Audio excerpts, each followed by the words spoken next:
साधारण एक 35% जर वाढलेली करवंद असतील शिकलेली असतील तर 35 ते 40% त्याच्यामध्ये लोह मिळतं. त्यामुळं ज्या म्हणजे न्यूट्रिसिटी का म्हणजे न्यूट्रिएंटच्या ज्या गोळ्या देतात किंवा ज्यांना ॲनिमिया झालेला आहे विशेषतः महिला वर्गामध्ये रक्ताची कमी असते, हिमोग्लोबिन कमी असतं, त्यांच्यासाठी हे फळ फार अतिशय महत्त्वाचं आहे. लोहाचं प्रमाण सरळपणे वाढतं. कोणत्याही फळांमध्ये एवढं लोहाचं प्रमाण नाही आहे तेवढं या फळामध्ये आहे. आणि ह्या फळाबद्दल माहिती सांगायची म्हणले तर एकदम काटक, काय म्हणत एकदम निर्भीड आणि लो मेंटेनन्स, त्याला काहीच लागत नाही अशा प्रकारचं हे पीक आहे. आता ह्याची शेती जी आहे अशी सलग कुठं लागवड होत नाही. आपल्याकडे ह्याची करवंदाची जाळ डोंगरावरती उतारावरती माळ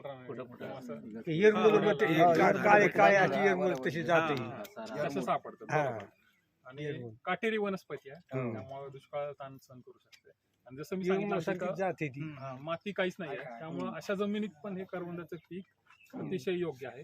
आणि ह्याचा सगळ्यात मूलभूत फायदा म्हणजे आता सगळे आंब्याचे शेतकरी आहेत, आंबा बाग लावताय, तिथं फेन्सिंग किंवा कुंपण घालणं हे महत्वाचं असतं. पण ज्या शेतकऱ्यांना तार कुंपण घालणं शक्य नाहीये तर अशा शेतकऱ्यांनी करवंदाची झाडं 3 बाय 3 मीटरवरती बांधणी जर लावली कंपाऊंड म्हणून त्याचा एक योग्य वापर होतो. काटेरी वनस्पती असल्यामुळे आतमध्ये रानडुकरं साळिंजर आतमध्ये येण्याचं प्रमाण नाहीये. झुडूपवर्गीय वनस्पती आहे आणि लो मेंटेनन्स म्हणजे एक ड्रिपची लाईन टाकली तरी ते जग धरून जात आहे. दरवर्षी साधारण मे महिन्याच्या शेवटी तुम्हाला फळं मिळतात.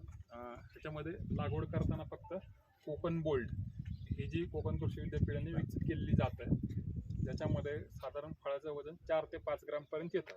आता करवंदामध्ये काय होतं, बरेच शेतकरी बियापासून लावतात किंवा नर्सरीतनं आणतात, पण गुटी कलम केलेली आहे किंवा पाचर कलम भरलेली रोपं आपण शासकीय नर्सरीतून आणायची आहेत किंवा कृषी विद्यापीठातून घेऊन यायची आहेत आणि त्याची लागवड आपण करू शकतो.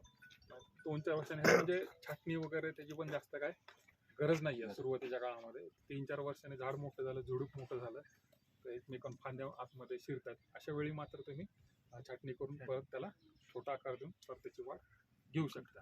आणि पाण्याची पण गरज फार ह्याच्यामध्ये कमी आहे. फक्त एवढं लक्षात ठेवायचं की शासनमान्य नर्सरीतून रोपं आणायची आहेत आणि जी जात आहे त्या सर्टिफाईड म्हणजे विकसित केलेल्या जाती आहेत, शिफारस केलेल्या ज्या जाती आहेत, कोकण बोल्ड नाव लक्षात ठेवा, त्याचीच रोपं आणायची आहेत आपल्याला आणि तुम्ही आपण बांधणे किंवा तुमच्या बागेच्या कडेने लावू शकता. किती वर्षांनी चालू होतं सर?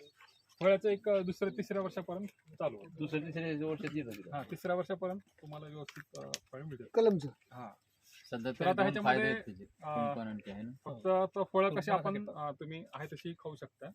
म्हणजे काय म्हणतात एक टेबल फ्रूट म्हणतो आम्ही त्याला, पण ह्याचं प्रोसेसिंग म्हणजे प्रक्रिया मूल्य आहे ते अतिशय जास्त आहे.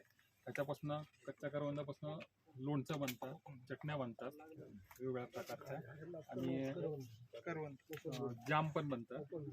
सगळ्यात महत्त्वाचं पान खाल्लं असेल तुम्ही, मसाला पान, त्याच्यामध्ये लाल रंगाचं काय लागलं असेल करवंद असतं सध्या. ते करवंदाचीच बनलेली असते. पण बहुसंख्य लोकांना म्हणजे 90% लोकांना ते माहित नसतं. चिकट वाटतं कारण त्याला कॅन्डी सारखं प्रक्रिया करून साखरेच्या पाकात कच्चं असतानाच बुडवलं जातं. कधी बी दिसतं कधी दिसत नाही त्याच्यामध्ये. आणि तुम्ही बघता त्याचं म्हणजे आता किती पान खाल्लं जातं म्हणजे प्रत्येक समारंभामध्ये किंवा काही शौकीन लोक असतात तर तिथे एक फळ म्हणलं तरी किती डिमांड वाढू शकते. आणि मॉलमध्ये पण एक 100 ग्रामचं पाकिट छोटंसं प्लास्टिक मधलं 100 रुपयाला विकतात करवंदाचं. आणि तुम्ही म्हणजे आता ह्या दिवसात जर बघितलं तर गाड्यावरती मिळतात, बाजारात गेला तर तुम्ही माझ्या माहितीप्रमाणे 50 रुपये पाव किलो म्हणजे 200 रुपयाच्या खाली तरी किंमत नाही आहे ह्या फळाला. मग फक्त त्याच्यामध्ये काढणीचं काम क्लिष्ट आहे काटे असल्यामुळे तेवढे तुम्हाला संयम त्याच्यामध्ये पाहिजे. चालतं आपण पुढच्या फळाकडे जाऊ. थोडं खत आणि औषधाविषयी सांगा.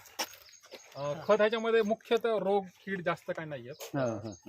एक साधारण नत्र स्फुरत पालास ठराविक प्रमाणामध्ये दिलं तर त्याचं शेणखतावरती जास्त भर द्यायचा. रोग वगैरे काही नाही, रोग कीड नाही काहीच नाही. सुरुवातीला सांगितलं तर अतिशय काटक वनस्पती आहे आणि गुटी कलम करायचं आणि आपल्या